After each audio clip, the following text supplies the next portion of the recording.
montażu. Nie mogę wam dzisiaj głupa.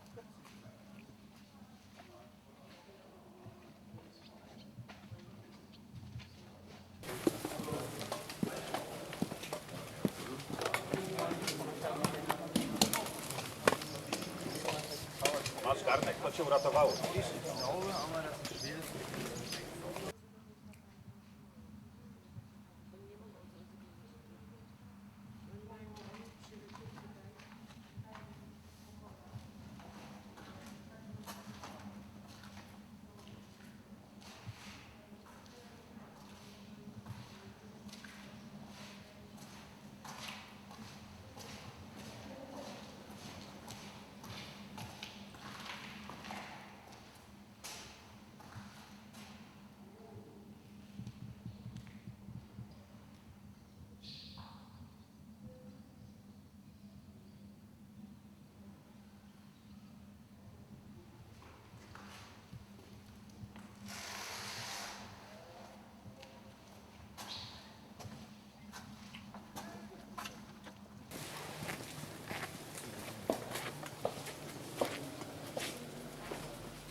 Papa? Suppose this was.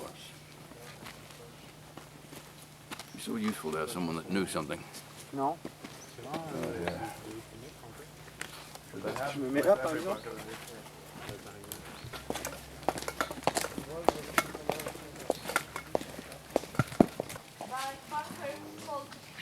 Giant. Giant.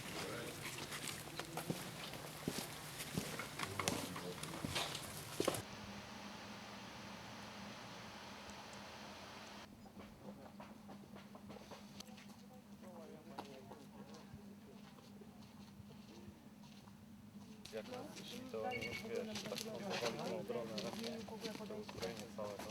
Zresztą tak naprawdę, bo Amerykanie powiedzieli, że jest dobrze, że im się podoba, więc on też stwierdził, że jest dobrze.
tu sais quel fondament?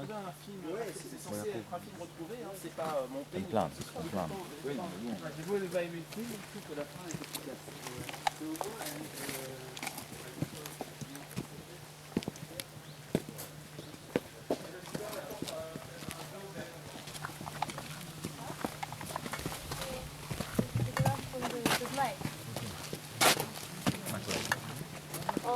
On a stick.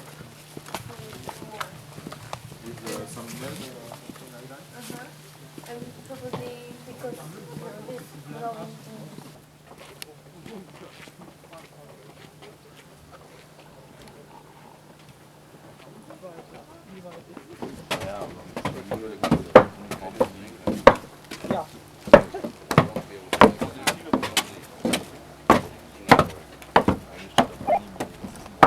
Wiem, ja tylko myślę po prostu o tym, żeby chłopak zdążył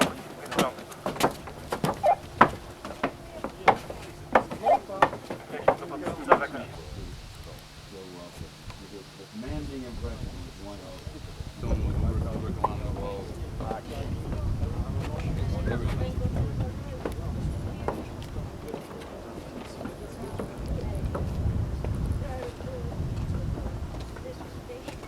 Un gros classique. J'ai aussi la boîte de cassure. Là, je me sens pas bien, je vais dégueuler.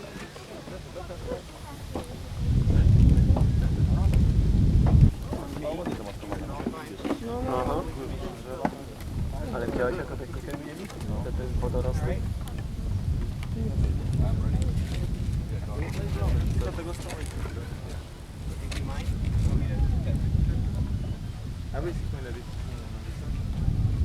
Artillery sound. What kind of command would be given in this situation here? And we would, as much as possible, try to get the game absolutely authentic, so that when a World War II veteran watches his grandson play the game, he peers over the shoulder and he says, you know, that's not far off. He becomes actually entranced with it. Additionally, one of our goals as military advisors is that we honor that generation, and that this guy's grandson.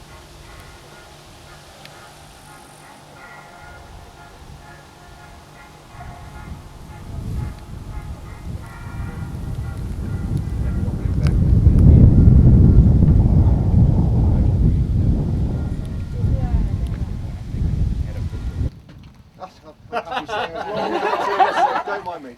Honestly. Wiesz, chyba nie w tym sensie, na kolanka.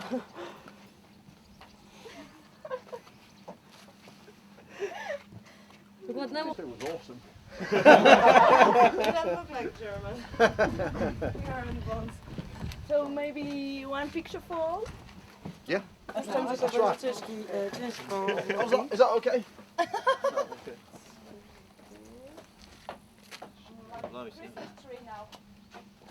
Oh, the bloody sun. Everyone look up, I think.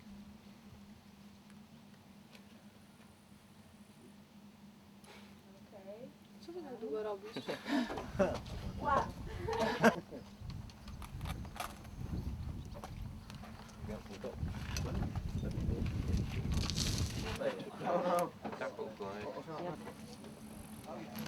Czemu mi telefon dzwoni?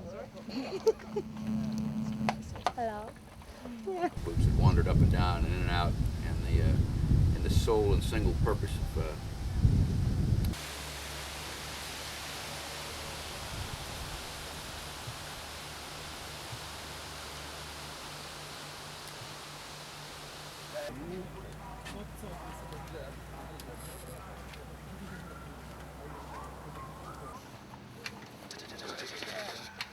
Anyone else want to hold a big gun?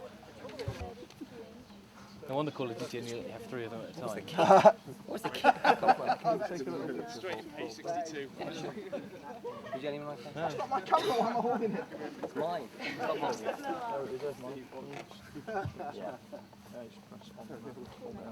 Fällt dann jeden anderen Spiel. Das ist ein Spiel, dann schießt du mit dem Fuß und er gibt nicht nach vorn, fällst du. Das ist so mein Ninja Gaiden-Problem. Das Kampfsystem von dem Spiel hat mich für jedes andere Action-Adventure voll versaut. Ja? Und Na tym stole to zrobimy z tyłu. Najpierw zbiórka.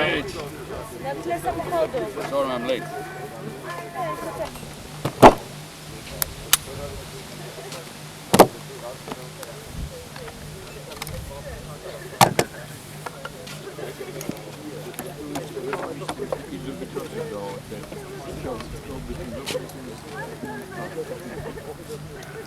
Mp40 Chapter.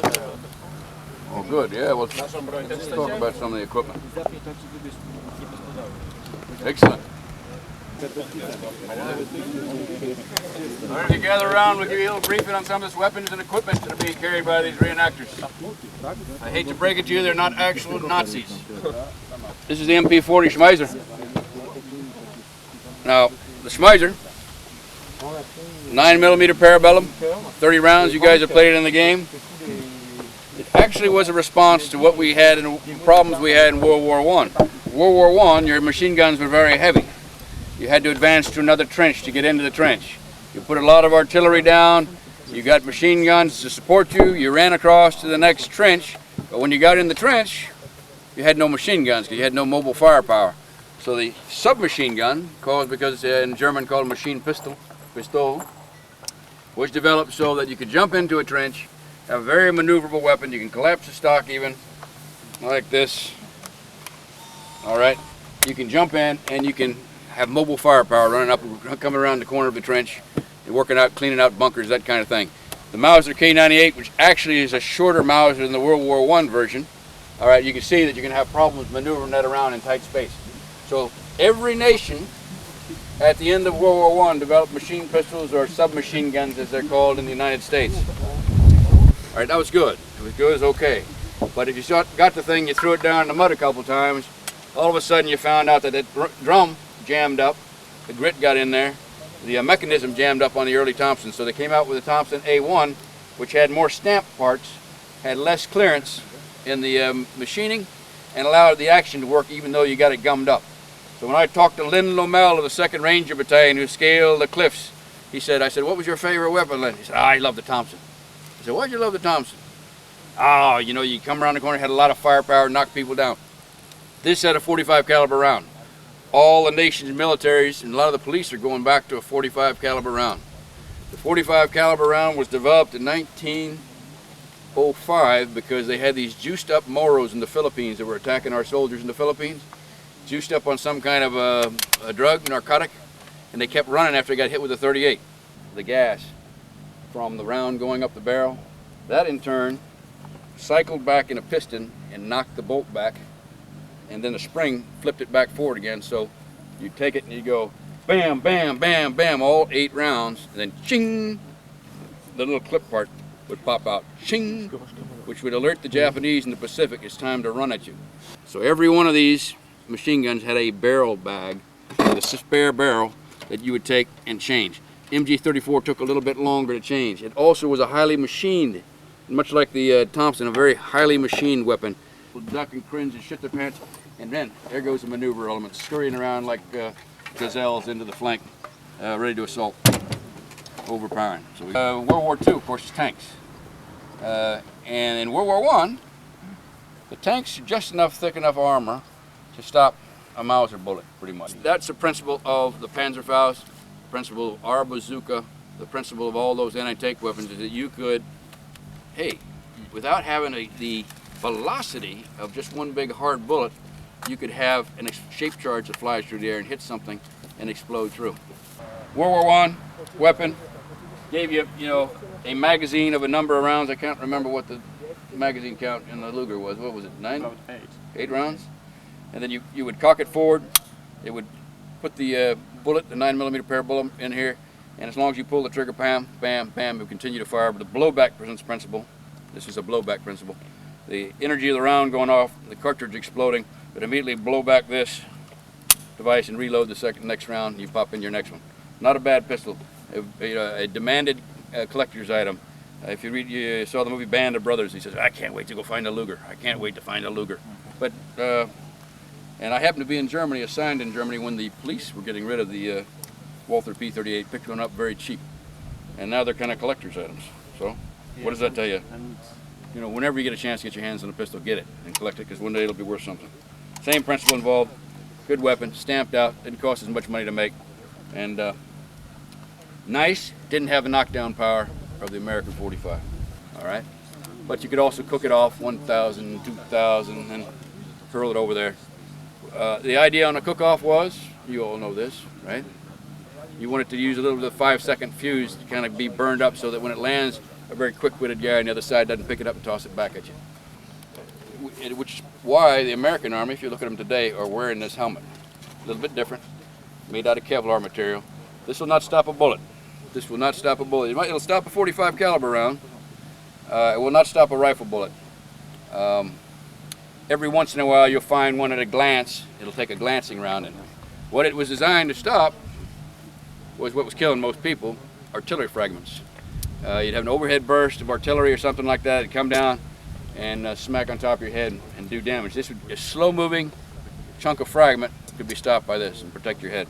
then you could put it on the head and put the helmet. Yes. When German army went to Russia in 1941, they had only those uniforms because they didn't manage to transport some winter uniforms, and in fact they didn't even have some winter jackets. Yes, and it's created of wool, and under the uniform there is a service shirt, and with those uniform they fought in frost to minus 40 degrees. Yes. It means Corporal Józef Czarny-Noga. He was also, I think, from Upper Silesia because it sounds Polish, that his name, yes? And it's a map from Russia.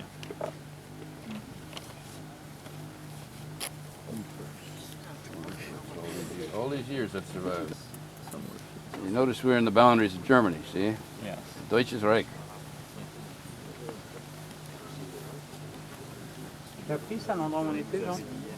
For Stalingrad, because why? The oil fields down here. They want to get control of those so they can continue to work with their war machine. Got bogged down in Stalingrad, which is right here.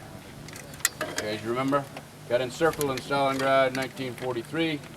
All right, Hitler refused, working from the Wolfsschanze. The general said, we got to get out of there. We're isolated, we're going to be isolated, we need to draw back our lines and straighten them up. And Hitler, in his immense knowledge, said, no, you're not giving one step back to them. This is of importance because it's got Stalin's name on it, and that's why we're going to stay there. So he ended up getting 600,000 German soldiers captured at Stalingrad. And then it was there was a special procedure to